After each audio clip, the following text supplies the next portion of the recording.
નમસ્કાર વિદ્યાર્થી મિત્રો, ફરી એકવાર સ્વાગત છે તમારું આપણી યુટ્યુબ ચેનલમાં. જો તમે આ ચેનલમાં નવા હો તો ફટાફટ આપણી આ ચેનલને સબસ્ક્રાઈબ કરી લેજો, જેથી કરીને આપણે એલઆરડી સંદર્ભ જે કાંઈ અપડેટ લાવતા રહીએ છીએ એ તમારા સુધી પહોંચી શકે. તો આજના લેક્ચરમાં તમને લોકોને ખ્યાલ છે કે આપણે આજે વાત કરવાના છીએ એલઆરડી ડીવી લિસ્ટ કેટલું રહી શકે છે, એટલે કે ડીવીનું કટ ઓફ કેટલું રહી શકે છે. પૂર્ણ ડેટાનું એનાલિસિસ કરી તમારી સામે આજે 2025ના આંકડાઓનું વિશ્લેષણ સાથે આપણે આજે 2026નો સેફ ઝોન કેટલો રહેશે જે ડીવી માટેનો કહી શકાય એના વિશે આજે આપણે વાત કરવાના છીએ. 2025ની સ્પર્ધાત્મકનું વાસ્તવિક સ્તર, એટલે કે આપણે સૌપ્રથમ વાત કરીએ તો 2025માં કઈ રીતે ડીવી લિસ્ટ માટે જે વિદ્યાર્થીઓને બોલાવેલા હતા તેની વાત કરીશું. જેમાં આપણે ખ્યાલ છે પાર્ટ એ અને બીમાં અલગ અલગ 40% થાય એ રીતે વિદ્યાર્થીઓને બોલાવવામાં આવતા હતા. બંનેમાં 40% માર્ક્સ હોય તેવા વિદ્યાર્થીઓને પાસ ગણી આપણે ડીવી માટે બોલાવવામાં આવતા હોય છે. જેમાં સૌપ્રથમ આપણે વાત કરીએ તો ગઈ વખતે 2025માં આશરે 2.5 લાખ જેટલા વિદ્યાર્થીઓ પરીક્ષા આપી હતી. તેમાંથી માત્ર 32,000 જેટલા જ વિદ્યાર્થીઓ પાસ થયા હતા. આ 32,000માંથી ઉપરના હાઈએસ્ટ માર્કવાળા જે કોઈ વિદ્યાર્થીઓ હતા તેની સંખ્યા ડીવીમાં હતી 22,164. આ અંદાજિત છે, આની આજુબાજુ હતી. હવે મોટું ફેક્ટર એ હતું કે સૌપ્રથમ જગ્યા કેટલી હતી, તો 12,000 જેટલી જગ્યા હતી. એની સામે ડીવી માટે ક્વોલિફાય માટે વિદ્યાર્થીઓને બોલાવેલા હતા 22,000 જેટલા વિદ્યાર્થીઓને. હવે આપણે એક વાત ધ્યાનમાં રાખવાની છે કે ધ્યાનમાં રાખો કે દસ્તાવેજ ચકાસણીનું લિસ્ટમાં નામ આવવું એ માત્ર તમારું પહેલું પગથિયું છે, એ ફાઇનલ પસંદગી કહી શકાય નહીં. પણ આ વખતેનું ફાઇનલ લિસ્ટ ડીવીમાં જો આપણું નામ આવે તો ફાઇનલ જેવી સ્થિતિ જ કહી શકાય છે. અને શું કામ કહી શકાય છે એ પણ હું આગળ તમને જણાવું. વિડીયોમાં લાસ્ટ સુધી બન્યા રહેજો. આમાં આપણે તમને ડિટેલમાં સમજૂતી સાથે માહિતી આપવાના છીએ એના માટે. ચાલો, તો અહીં આપણે મેં તમારા માટે આપેલો છે કે આપણે જે પેપર આપેલું છે એનું કટ ઓફ કેટલું જે રહ્યું હતું એના માટે ક્રાઇટેરિયા કેટલો હતો. તો આપણને ખ્યાલ જ છે એમાં કે બંને પાર્ટમાં, પાર્ટ એમાં 40% અને પાર્ટ બીમાં 40%, બંનેમાં 40% અનલોક થાય ત્યારે જ આપણે લોકો ડીવીની કટ ઓફ રેસમાં આવીશું.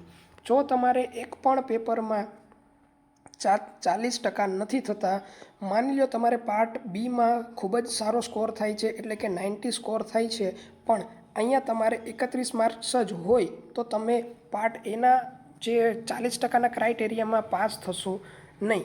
તો તમારે એ ખાસ જરૂરી જોવું જોઈએ કે તમારે માર્ક બેમાં 40% હોવા જોઈએ. વધીએ આગળ, તો અહીં મેં તમારા માટે સ્પેશિયલી આપણે બેઝલાઇન એટલે કે 2025માં જે ડીવીનું મેરિટ આવેલું હતું, આ 2025નું ડીવીનું લિસ્ટ છે કે આટલા માર્ક્સ હતા એ લોકોને ડીવી માટે બોલાવેલા હતા. અહીં આંકડો આપેલો છે એ ધ્યાને લેવાનો નથી. ત્યારબાદ આપણે જોઈએ કે જનરલનું ડીવી કેટલું રહ્યું હતું. જનરલનું ડીવી તમને અહીં દેખાય છે 120.50 માર્ક્સે જનરલનું મેરિટ રહ્યું હતું.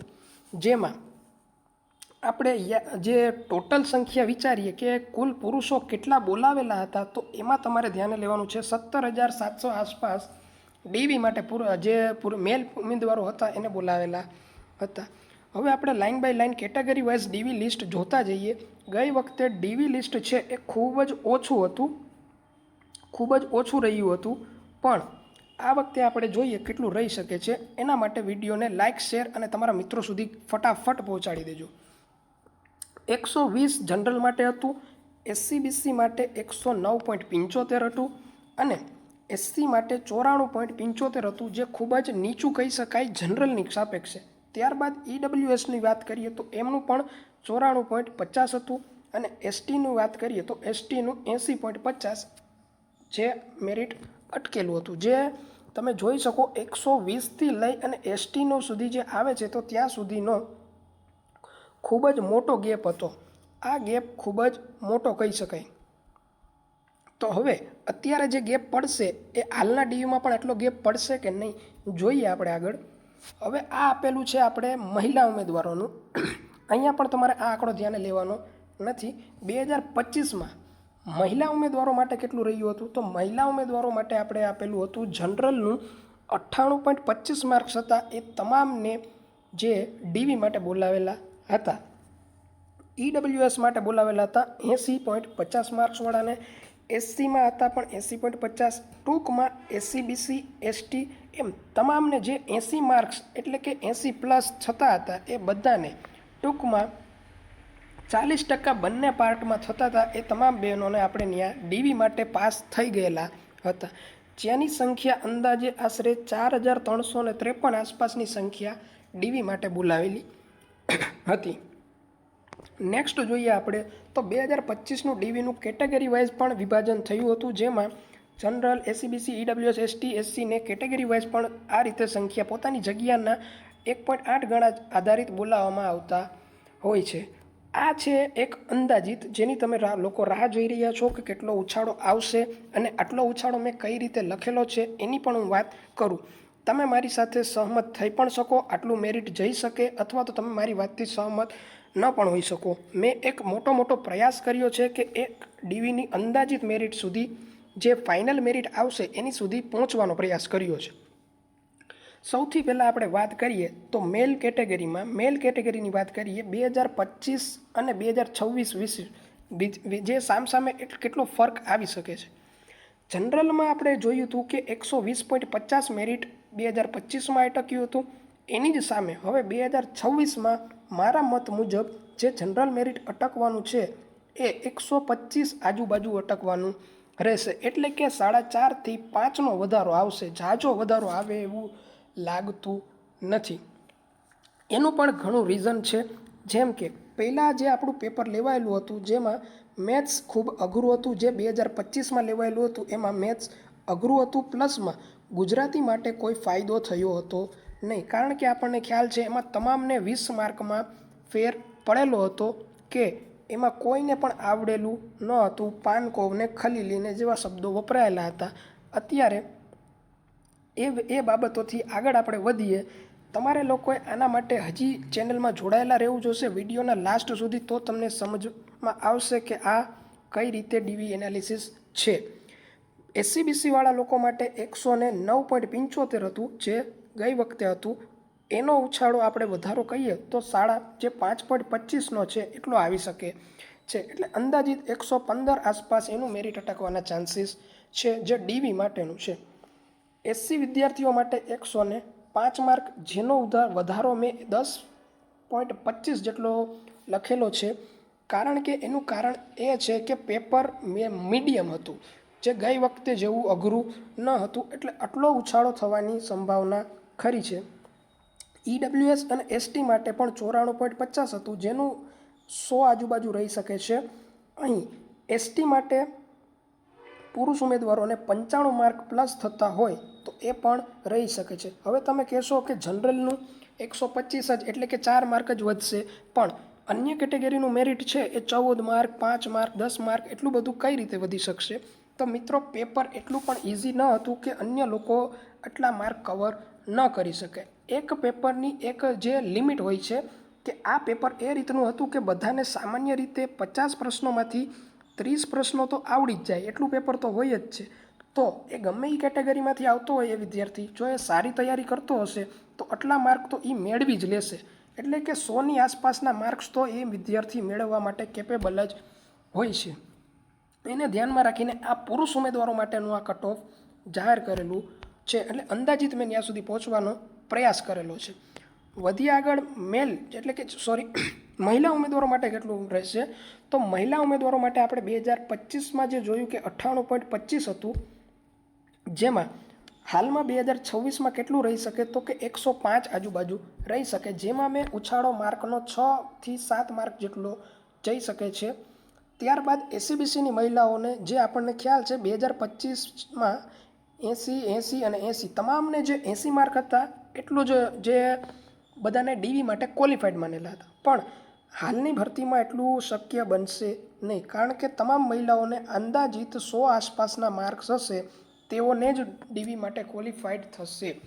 ટૂંકમાં ગઈ વખતે જે કેટેગરીનો જે ટ્રેન્ડ હતો કે મહિલા અનામત કેટેગરી માટે જે 80 માર્ક્સનો જે ટ્રેન્ડ ચાલુ હતો કે માત્ર બંનેમાં તમે 40% માર્ક્સ મેળવી લો એટલે તમે ડીવી માટે ક્વોલિફાઈડ ગણાતા હતા.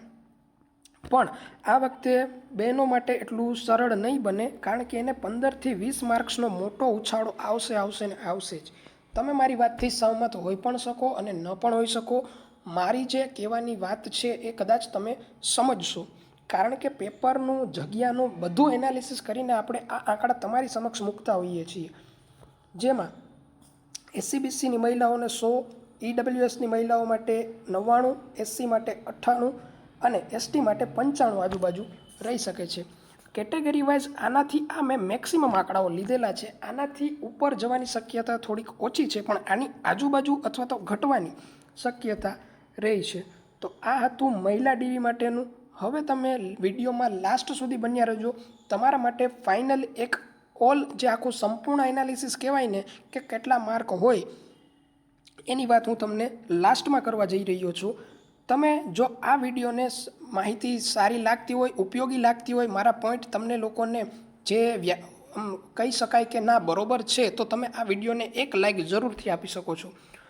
હવે આ રહ્યું તમારું સેફ સ્કોર, એટલે કે સેફ ઝોન કોને કહી શકાય ડીવી માટેનું. સ્પેશિયલી ડીવીનું કહું છું વિદ્યાર્થી મિત્રો, ફરી એકવાર આ મેરિટ ફાઇનલ મેરિટ નથી. પુરુષ ઉમેદવારના માર્ક જો 110થી 120 વચ્ચે છે, એટલે કે તેઓના માર્ક સેફ છે, તેમને લોકોને ડીવી આવવાના ચાન્સીસ પૂરેપૂરા છે. તેવી જ રીતે મહિલા ઉમેદવારોના માર્ક્સ છે એ 100થી 110 વચ્ચે છે, તો તેમને પણ ડીવી આવવાના ચાન્સ પૂરેપૂરા છે. એટલે તેઓ લોકોએ આટલા માર્કની આજુબાજુના જે કોઈ છે વિદ્યાર્થીઓ, તેઓએ પોતાના ડોક્યુમેન્ટ્સ કમ્પ્લીટ કરી રાખવા જોઈએ, મારું માનવું છે. આટલા માર્કની આસપાસ થતા હોય તો તમે તમારી તૈયારી ખૂબ જ સારી કરી છે. ટૂંકમાં તમે મેથ્સ, રિઝનિંગથી લઈ તમામ સબ્જેક્ટને ન્યાય આપેલો છે એવું આપણે કહી શકીએ. વધી આગળ, જો તમારે આટલા માર્ક ન થતા હોય તો પણ તમારે આપણી જે CCની સંપૂર્ણ વિજ્ઞાન સિરીઝ આવી રહી છે, તેમાં આપણે જોડાઈ તમે તમારું ફ્રીમાં જે સ્ટડી છે એ સ્ટાર્ટ કરી શકો છો. જેમાં માત્ર MCQ નહીં, પણ આપણે સંપૂર્ણ થિયરી લીધેલી છે. એટલે આપણે CCનો જે ચાન્સ આવે છે એ ધ્યાને લઈને સમય વેસ્ટ ન કરતાં CCની તૈયારીમાં લાગી જવું જોઈએ. તો મિત્રો, આ હતું સંપૂર્ણ LRDનું જે વિશ્લેષણ હતું ડોક્યુમેન્ટ માટેનું, જે તમારી સમક્ષ રાખવાનો મેં પ્રયાસ કરેલો છે. જો તમને આ વિડીયો ગમ્યો હોય તો અમારી ચેનલ VK ક્લાસને લાઇક, શેર અને સબસ્ક્રાઈબ કરતા જાઓ.